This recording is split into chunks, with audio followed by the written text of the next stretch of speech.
Good afternoon, everyone. I want to thank you all for joining us today in this important conversation looking at the Greenbelt in the past, present, and where we go from here, given the events we've all experienced over the last 10 months or so. But before I begin, I would like to express my gratitude for the opportunity to meet with you from Kitchener on the traditional territory of the Haudenosaunee, the Anishinaabe, and the Adirondack people. Kitchener is located on the Haldimand Track. And I would like to express the Ontario Green Party's commitment to the truth and reconciliation process as we break down the legacy of colonialism and systemic discrimination.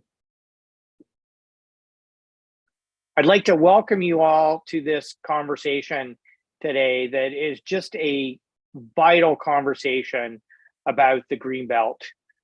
A year ago, or almost a year ago, when the Ford government announced that they were going to open the Greenbelt for development, many Ontarians expressed outrage and have been mobilizing to push back and tell the Premier to keep his promise not to open the Greenbelt for development. But obviously this conversation has, and the level of outrage has been taken to a new level since 3 weeks ago, the Auditor General's scathing report about the corrupt process that led to the government's decision to open the Greenbelt for development. And it's escalated to an even higher level over the last week since the scathing report from the Integrity Commissioner, the resignation of the housing minister and the housing minister's chief of staff. And today we have somebody who I cannot think of a better person to have a conversation about the Greenbelt than Burkhard Mausberg, who is joining us today. I've known Burkhard for a long time, and he's been a leader in the nonprofit sector and in the environmental and local food sector for many years. He was the founding CEO of the Friends of the Greenbelt Foundation and the Greenbelt Fund. And Burkhard's also been the CEO of several environmental organizations, including Environmental Defense and Great Lakes United, where he played a vital role in transforming these essential forces into forces for change. Burkhard now is president of the Small Change Fund and works closely with grassroots organizations, providing expert fundraising advice and creative, innovative programs to propel change. Burkhard, thanks for joining us today. And I'd like to just open with asking you to provide an overview of your history with the Greenbelt and why you think the Greenbelt is so important. Yes, and thank you for having me, Mike. Thank you for the kind words. My involvement goes back to the late 1990s during the Oak Ridges Moraine debate. I was the executive director of Environmental Defense, and we led a very important land tribunal hearing. We raised over $1 million to participate in a development decision for the last connected piece of the Oak Ridges Moraine. It was a massive development in Richmond Hill. It was vastly opposed by residents there. We, aside from the legal case, we brought 2,000 people into a town hall on a Thursday night, which is a lot of folks. Wow. And we ended up winning that debate with Mike Harris saying, you know what, we're going to create the Oak Ridges Moraine Protection Plan. That's where we started. Then we found that after that, we were still fighting all these individual subdivisions. We were fighting them at the OMB, as it used to be called, the Ontario Municipal Board, and we lost every single one. The developers always had more money for more experts, and the system was rigged. So for the 2003 election, we made sure that at least two of the parties had something in called the Greenbelt. We thought we can't always win those. We will never win all these individual fights. In fact, we're losing most of them. We need a broader vision for this landscape. And that's how we got to the Greenbelt. Once the Greenbelt came in, I was happy to be appointed, as you said, as the chair of the Greenbelt, as the president of the Greenbelt Foundation, and has been one of its biggest champions since that time. Why is it important? I think it's the best model we have in this country on sustainability. It's not just about nature. Sure, it has a huge role in protecting nature, providing habitat, creating clean water, filtering our water, cleaning our air, but it's also about jobs. The Greenbelt creates billions of dollars worth of economic impact every year, mostly through agriculture. Award-winning wines in Niagara, 4 pounds of carrots for every Canadian on the Holland Marsh alone. So it has this ability to create this sustainability model where it looks at environment, employment, business, community. No other place in the country does that.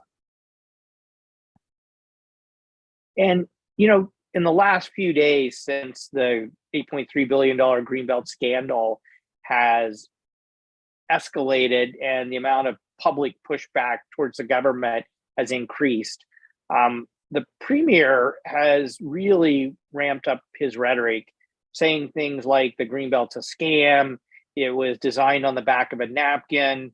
I've even compared it somehow to communist China and North Korea. You were there when the Greenbelt was created. Can you give us a bit of the history of the kinds of consultation and expert evidence-based scientific advice that went into the creation of the Greenbelt? Yes, I can. And I will say that the premier is not telling the truth. Absolutely not. So the first thing that happened after the election of 2003 that brought Dalton McGuinty in, they did a really smart thing when they started the Greenbelt. They actually put a Greenbelt Protection Act in on December 16th, 2003. And it was essentially said that the powers of municipalities in respect to land use planning was going to be limited. It prevented the owners of the lands within the area designated for look at the Greenbelt not to apply for rezoning. So it basically put a stop on all rezoning, on all zoning changes for over a year. So no one could say, okay, I'm going to quickly buy something, or I'm going to make an application to my municipality for a new subdivision. And that was critical. One of the most important decisions the government did, because it stopped all speculation. So that's number one. Number two, they then appointed a really esteemed task force that's actually had the fancy name of the Greenbelt Task Force. It was chaired by a remarkable man, Robert McIsaac, who used to be the mayor of Burlington, very well-respected man, then became the head of Mohawk College, is now the president of the Hamilton Health Services. So a deeply knowledgeable and respected man. He chaired a task force of a whole bunch of people from agriculture, environment, from planning, from conservation authorities. And they met for about 6 months. And their role was to provide some guidance to the Minister of Municipal Affairs and Housing, John Garrison at the time, to give him some idea about what are some of the principles that should be employed in the Greenbelt. So it took them a long time to come to the conclusion. It was a multi-stakeholder process, but they did, provided the 28-page report to the minister in 2004. Then you knew what the principle was: permanence, different levels of protection for important areas like the Holland Marsh and the Niagara Peninsula, understanding the role of infrastructure and so on. Then you had the staff of MAH, Municipal Affairs and Housing, provincial civil servants, actually travel around the province, the areas, and make decisions based on not just on maps on a piece of paper, but actually going there, getting their boots dirty to see where the boundaries should be put in for the Greenbelt. So that also took a lot of time. There were no crayons involved. This is not a scam. This is probably one of the most detailed land use planning exercise for protected space in the history of, well, certainly Ontario. So the premier is absolutely wrong. He's not telling the truth. And then the other thing I find particularly disturbing about his comments is that two of the foundational pieces of the Greenbelt is the Niagara Escarpment and the Oak Ridges Moraine. Both of those acts were brought in by previous conservative premiers. So I just, is he accusing those two previous conservative premiers of acting irresponsibly or bringing in a scam? So I don't know, could you just, I know you've talked a bit about the Oak Ridges Moraine, but maybe a little bit about the importance of the Niagara Escarpment to the Greenbelt. Yeah, I mean, the Niagara Escarpment is critically important. It was done by Bill Davis, and I ended up working a lot with Bill Davis during my time at the Greenbelt Foundation. Very honorable man. he used to say, Burkhard, if you ever run for the Progressive Conservatives, I'll be your campaign manager, right? That's how close we were.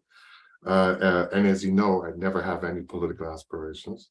And I would say that he would be deeply disappointed in what this government has done. Here's the irony. On a Friday, when the announcement was made to cut the Greenbelt November 4th, on the Monday, the Toronto Star published an opinion piece of mine with the question, what political party in the history of this country, not just the province, of this country, protected more land than any other party? It actually happens to be the Ontario Progressive Conservatives. They put in the moraine plan. Mike Harris did the Lands for Life, doubling protected areas in provincial parks. The Niagara Escarpment Plan was the first environmental plan in the country. And in the early 20th century, they also created the provincial park system. So on the Monday, and then I had a little agenda for the Ford government, 30 by 30, protecting 30% of terrestrial and aquatic ecosystems by 2030. I suggested expanding the Greenbelt, particularly into your neck of the woods. And on Friday, they cut the Greenbelt. So, and I would venture with you that he's probably the only premier, I can't check that, but I can tell you, only premier in Ontario, but maybe in the country, that has ever taken so much land out of a protected zone. No one's ever done that before in the history of this province. So Burkhard, you write the op-ed on Monday. You hear the announcement on Friday. By the way, I was actually at the Royal Agricultural Winter Fair at the University of Guelph's Pavilion, celebrating local food. When my phone, it was like buzzing in my pocket. I'm like, what is going on? So I finally figured out a way to slip out of the meeting, and my phone's blowing up. People are going, he's going to open the Greenbelt for development. And I remember going back in and talking to all these farmers. They were just in shock. And so I'm curious, what was your initial reaction when you learned the news? I'm not sure I can say the exact words I was saying on this family-oriented show podcast. But I will say on a very personal level, Mike, for about 10 seconds, I wanted to quit. Yeah. This has been a deeply important file to me personally, on a very personal level. I met many people in the Greenbelt, met many terrific people that understood the importance of it and trying to make it work in small and large scales. And I'm literally thinking, WTF is he doing? Why am I doing this work? And then I thought, well, I got to keep going. I got 2 kids in university. Plus, I can't let the butter get away with it. Right. But those were literally the immediate thoughts that I had. And has your thinking changed, altered, been affected by the Auditor General's report 3 weeks ago and the Integrity Commissioner's report last week? Dramatically so. I mean, we thought they tipped off the developers. It's the other way around. The developers told them which lands they wanted. Like, how can you not see this as one of the most corrupt land use decisions in the history of the province? I cannot know. I don't know of any other land use decision that, if we were to believe the Auditor General, and I think she did a conservative estimate in $8.3 billion worth of value given for free. 2016 data. 2016 data, likely underestimated, which is okay, right? That you want to be conservative as an Auditor General. You don't want to blow your horn and then be wrong. I cannot think of a single land use policy in the history of this province that resulted in more wealth transfer than this one. And then 80% go to 2 developers. So yeah, I think first of all, congratulations to those 2 institutions, both the Auditor General, which has not been the most favorite Auditor General for the Liberals either. Mm-hmm. Congratulations to the Integrity Commissioner to actually fulfill the role they were intended to do and to be fearless. And I would actually think that Bonnie, and I don't know her at all, I've never met her, but I would think that she really wanted that report out before her term was over in September. That she didn't go for the bait with the 2 lawsuits that the 2 developers launched, that she has no authority at. She said, you know what, screw you. Well, maybe she didn't say that, but she said, you know what, I don't care about those lawsuits. I'm going to release this report now, because who knows if the next Auditor General would pick up that file and do a thorough job. So congratulations to those 2 individuals and to the institutions that exist that allows us to actually have some accountability for the government. Yeah, I really appreciate you highlighting that because we live in a political environment, not just in Ontario, I'd say around the world, and particularly south of the border, where, sometimes accountability isn't front and center and good governance. And to have the institutions here in Ontario, the independent officers of the legislature, provide some accountability, I think is really important to democracy. I see Well, I would on, have been yep. I would have loved to have Gord Miller still as environmental commissioner. Oh, You know, what would he yeah, have done and said about this? I mean, that guy knew so much about land use planning, so knew so much exactly. about food and agriculture, knew so much about the environment. I wish he had been still commissioner at this time for him to actually do a separate report as well. But as you know, one of the first acts the premier did was to can the environmental commissioner's role, so that didn't happen.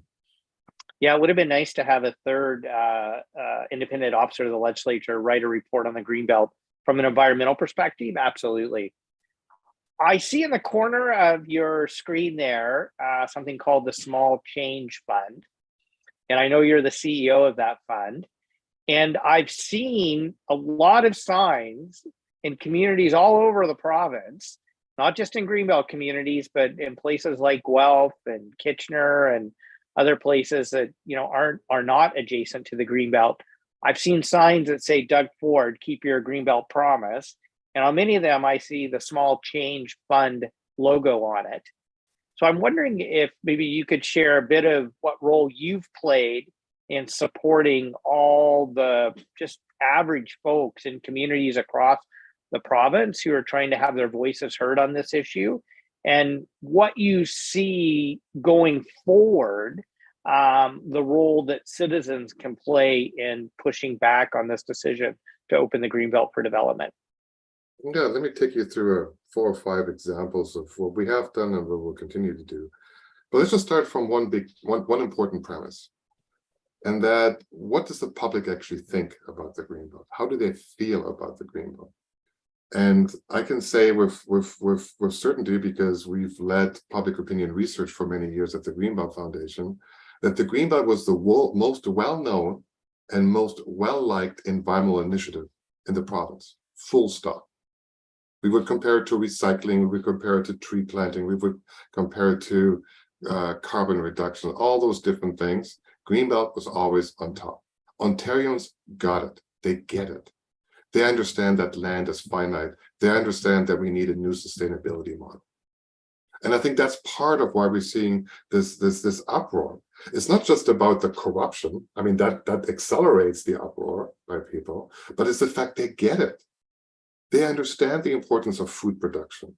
They want to have a viable rural landscape that provides $2.8 billion a year in economic services. Now, you build $8.3 billion worth of houses, great. You got this big spike of development and then nothing because the land is not productive. It doesn't provide jobs. Asphalt doesn't provide jobs. Yeah, for a period of time it does, but not in perpetuity.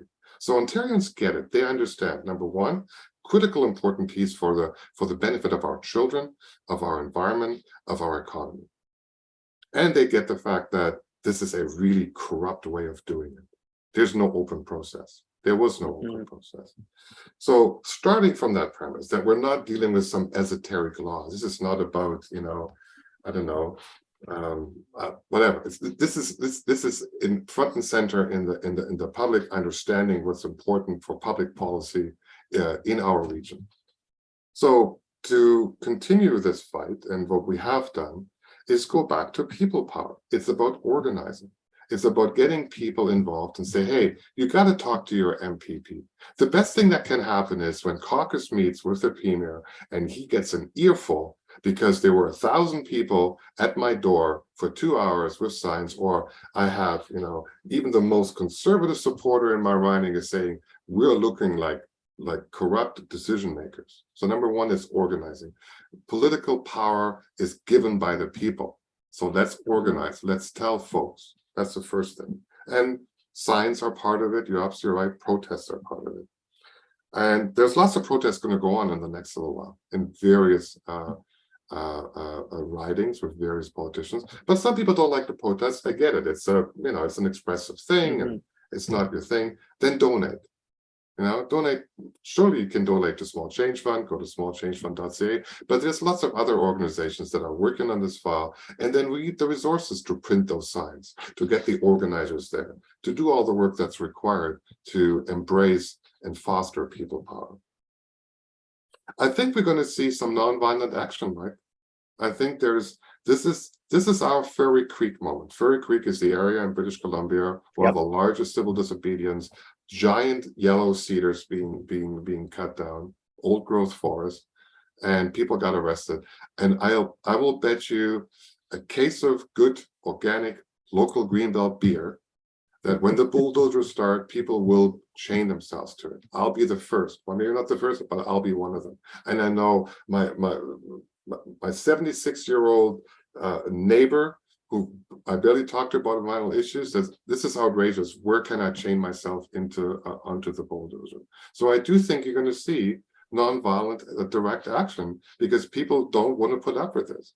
If the premier thinks this is over, I'm sorry, but he's a fool. Like, this is such a deeply ingrained issue that people will actually do this. I wouldn't be surprised if people show up on the public alley and the Galleria at Queen's Park and start yelling things down to him because they're so outrageous. This has so touched so many ordinary Ontarians, not folks like you and I who are policy nerds, who do this work out of a great interest in global sustainability. No, this touches people. This touches my chiropractor. If my chiropractor starts talking about, the Greenbelt thing, it touches people. So I do think there will be people, young and old, that will actually use this as nonviolent direct action and chain themselves to the boulders. And then finally, and I think you've been totally right to call for a public inquiry on this. I think it's going to be interesting what happens at Queen's Park once the House starts sitting again. And frankly, you will do your job greatly in calling for the inquiry. I'm sure the NDP will do the same. I'm sure that there are probably going to be some kind of theatrics and people getting thrown out because such an outrageous thing, But here's my question to your colleagues in the House. On the other hand, where are those Tories that are principled?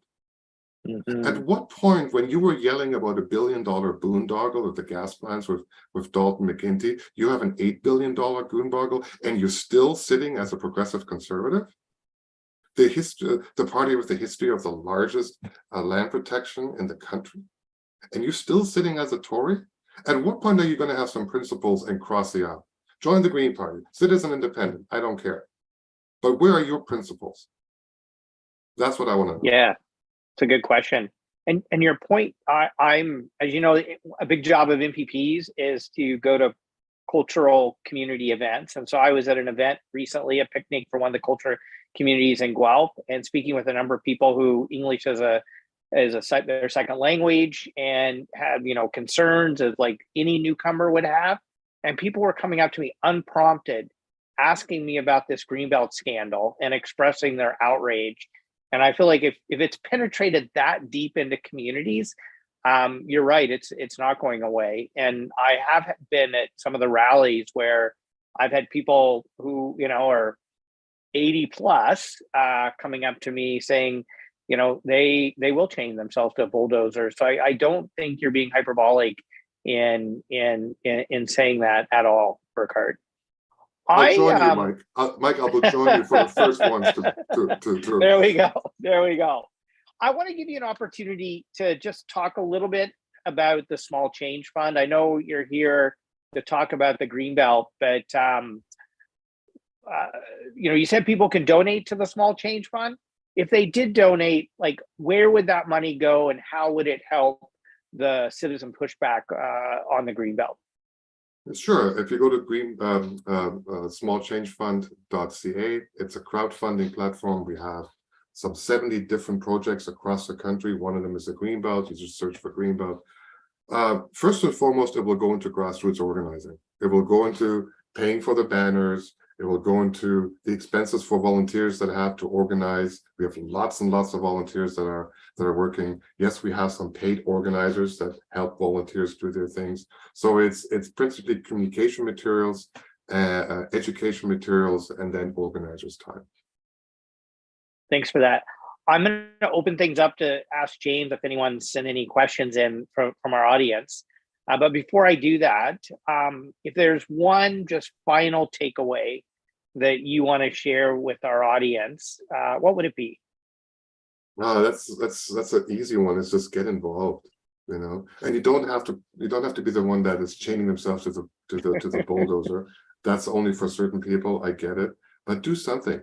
Donate, write a letter, go to the open house of your MPP the next time, and it doesn't matter if it's orange, blue, green, or red. You want, even in a non-government riding, you want to let your MPP know. You want to let Mike Schreiner know that you're absolutely opposed to this, and they work for you, and that they have to do something. So it's get involved.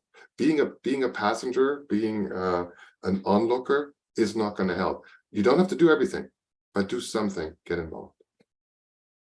Before I go to the questions, I'll just say that I guarantee you my constituents are letting me know. I walk out on my front porch every morning. I look to the left, I look to the right, and it's just Doug Ford, keep your Greenbelt promise signs. I walk my dog in the neighborhood, and everywhere I go, I see these Doug Ford, keep your Greenbelt promise signs. So I'm reminded every morning of what my constituents think about this issue.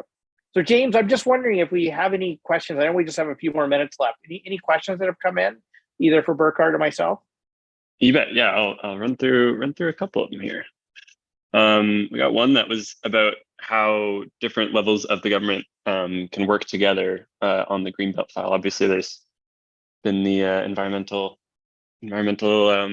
minister federally talking about the draft and stuff. So people were wondering about what municipal and federal politicians what their role can be in this. I'm happy to start, but Burkhard, you go first.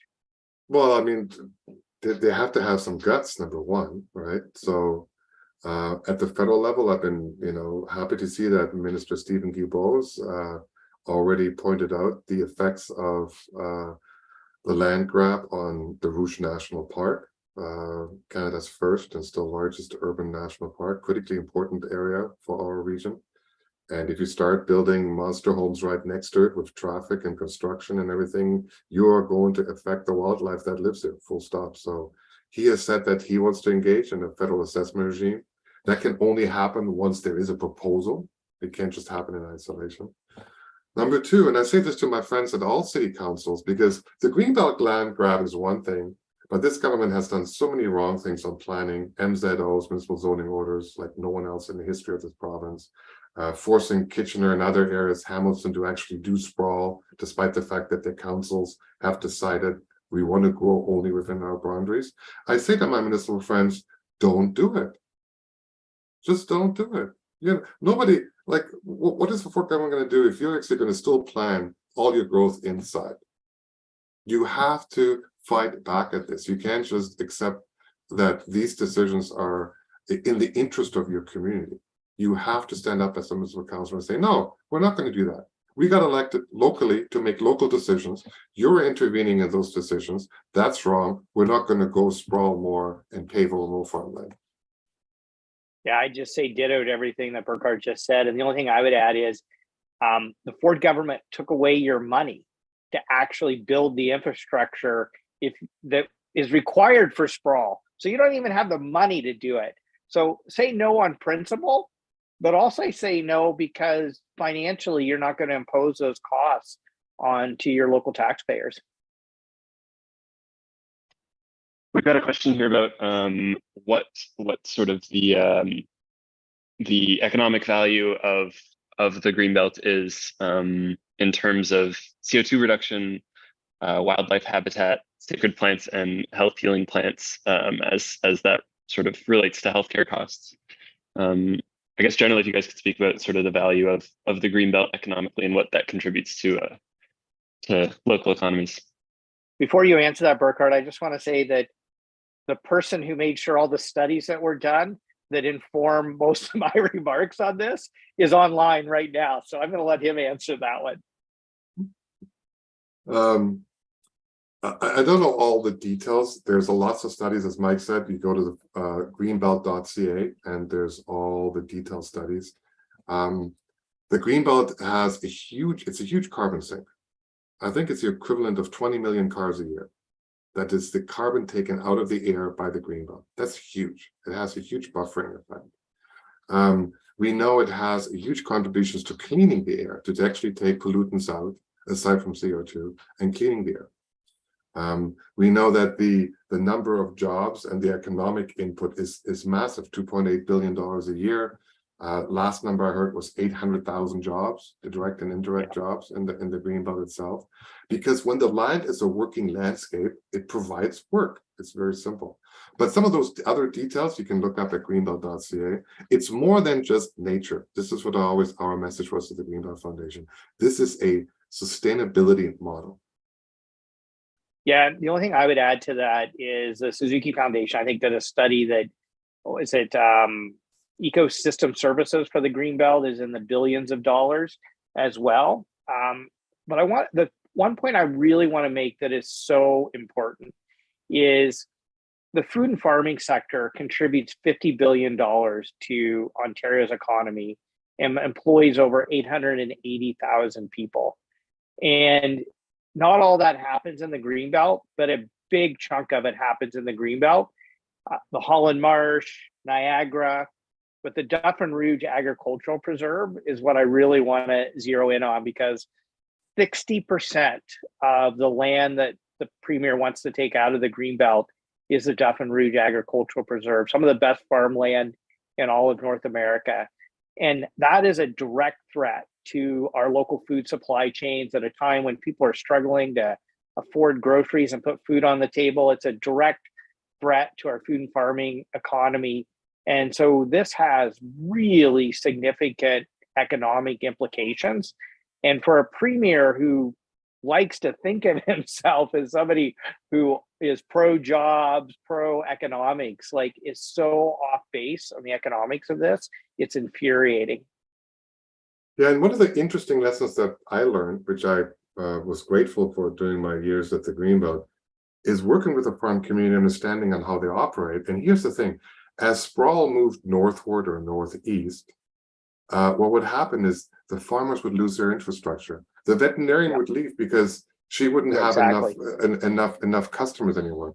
The guy providing the trucks and the supply chain for equipment is leaving because he doesn't have enough anymore. So the farmers that are left are having less and less infrastructure to actually do business. By virtue of having a permanently protected Greenbelt with over 1 million acres of farmland, it keeps that infrastructure there for the farmers to be successful. Yeah. And I think we'll take one last one, which is about lots of people have lost trust in government. People are saying that, and what is your message to them? Well, one, I would say that part of the reason people have lost trust in government is because we have a corrupt process that led to a corrupt decision, and the premier is refusing to reverse that decision.